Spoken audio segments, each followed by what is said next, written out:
If you're planning to save up your first home deposit this year and are looking for some guidance on how to save it fast, then today's video is for you. Buying your first home is an exciting time, but it can also be quite overwhelming. Knowing where to start and what is required financially can be a lot to get your head around. Financially, the deposit is fundamentally where the home buying journey begins and is one of the key focuses for anyone at the start of their home buying journey. In today's video, I'll be sharing with you how to work out how much you need to save towards your first home deposit and sharing some tips on how to save that deposit really fast in 2024. As always, feel free to skip around the timestamps to save time. Let's dive in. Before we dive into the specifics, let's first understand why having a home deposit is so important and understanding what a home deposit actually is. In a nutshell, the deposit is a significant upfront sum that you pay towards the purchase price of the house that you're buying. It not only reduces the overall loan amount that you need, but also serves as a show of financial strength to the lenders. How much you'll need will depend on a number of different factors. If you're not sure exactly how much you're gonna need,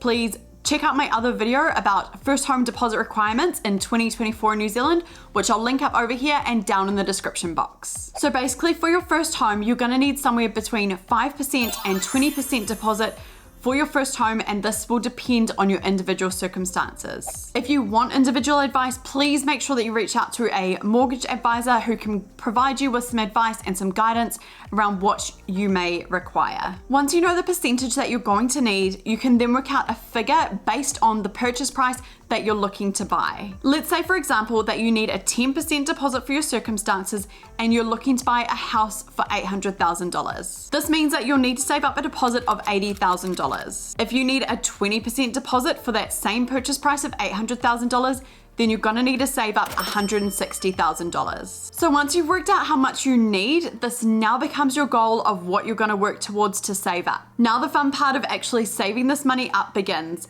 So let's get into some tips and tricks that you can implement this year to save that deposit. First up, let's look at KiwiSaver. Now I am a huge fan of KiwiSaver, which is part of the reason why I got qualified as a KiwiSaver advisor as well as a mortgage advisor. I love KiwiSaver because of its simplicity and its ease. KiwiSaver is our New Zealand superannuation scheme here, and if you're joined, which I strongly suggest that you are, you can contribute 3%, 4%, 6%, 8%, or up to even 10% towards your fund. This contribution that you make is taken out of your pay before you receive it. I love this because you are automating your savings towards your first home deposit. I would recommend if you want to build your deposit up fast, then you contribute more than the minimum 3%. The next great thing about KiwiSaver is that you get an employer match of at least 3%. I know some employers in New Zealand do match higher, so for example, if you're putting in 4%, they'll also offer a 4% match. However, the minimum is 3% that the employer must contribute. This is free money from your employer that is going towards your KiwiSaver fund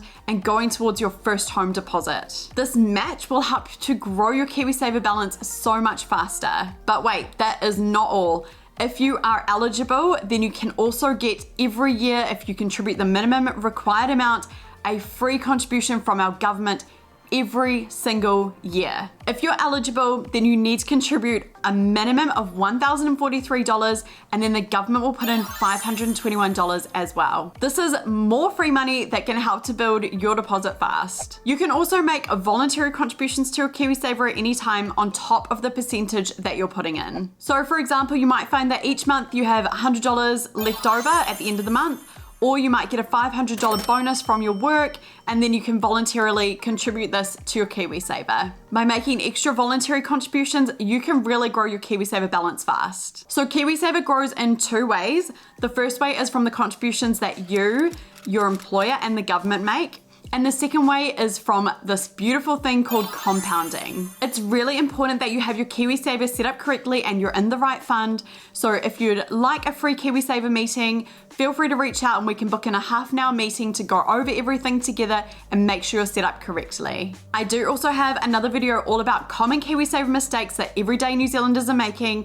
If you'd like to check that out, I'll link it up here and down in the description box. Next up, let's talk about automating our savings. So this is one of the best things that you can do to help to build your savings fast. Automation is actually a game changer and something that I feel everybody should be doing regardless of what your savings goals are. It's so easy to do. It probably takes around 5 minutes to set up on your online banking, and once it's done and you don't need to worry about it anymore. My tips for this are to automate your savings to come out as soon as you get paid. This way you're saving and paying yourself first ahead of spending, which is so important when you're trying to build that deposit up. My next tip is to have your savings account at another bank to your everyday banking. This way it's going to be out of sight, out of mind to everyday banking, and it will just be tucked away, growing. My next tip is to make sure that you have your savings in a high interest savings account rather than just a normal savings account. This will allow your savings to grow much faster than they would in just a standard savings account. It's important that you don't dip into these savings account, as they can come with some special bonuses sometimes, like earning extra interest if you contribute a certain amount, but they can also come with some penalties like being charged for making withdrawals. So make sure the money that you're putting into the savings account is just for saving and it's not for saving to spend later, if you know what I mean. The next tip I recommend for ways to build your deposit faster is to seek ways to increase your income. The more income that you have, the more you can look to save. Can you ask for a pay rise at work? Or could you take on some extra shifts at work? Can you start a side hustle for some extra income? Can you work a second job in the evenings or in the weekends part-time? Your income earning potential is literally uncapped. You just have to seek out the opportunities. There are so many opportunities out there to make more money. You just have to be willing to put in the time, put in the effort, hustle, and do the work. Now, if you're already working 168 hours a week and you can't find any more time to do any extra work, then another thing that I recommend you do is do a review of your expenses and your spending. You want to be looking for anything that you can cut back on. Usually when 99% of people do this review, they find that food is an area that they're overspending on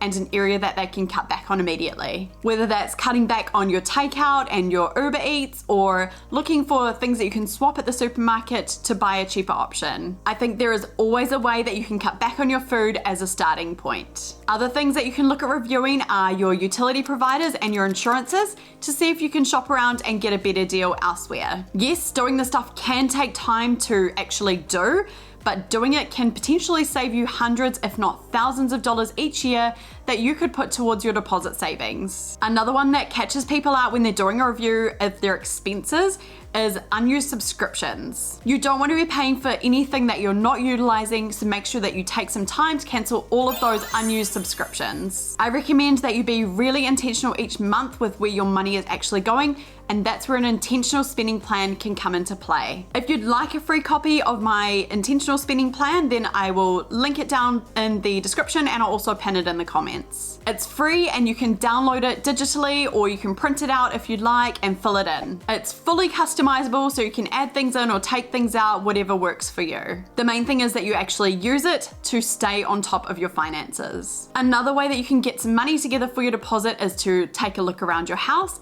and sell any unused or unloved items. I'm sure at least all of us have at least something that we aren't utilizing anymore, or something that we don't love anymore that would be willing to part with. You can list this stuff for sale for free on places like Facebook Marketplace, or you can utilize other selling platforms like Trade Me here in New Zealand. Sometimes Trade Me will have free selling days where you can list your items for free and not have to pay any success fees, which is great. Otherwise, Facebook Marketplace is a great option to use. Any money that you make from items that you're selling should be put into your savings account or voluntarily contributed to your KiwiSaver fund to help your deposit grow. So those are my top tips on how to grow your deposit for your first home this year. Let me know down in the comments if you have any other tips on how you can grow your deposit fast for first home buyers, so that we can all help each other save our deposit together. Thank you so much for watching. Don't forget to like and subscribe, and I'll see you in the next one.